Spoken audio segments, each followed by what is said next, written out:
So I'm here on the train going from Haridwar to Kathgodam. Haridwar was the closest train station to Rishikesh. It was about an hour's bus ride from Rishikesh to Haridwar. Got on the train last night around midnight and just spent the night on the train here, so it's early morning, and just tripping out on these, well, both a spectacular sunrise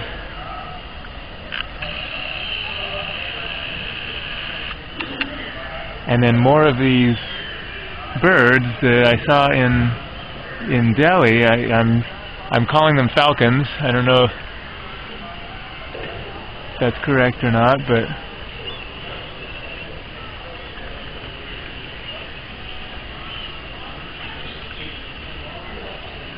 definitely makes for a very beautiful sight, that's for sure.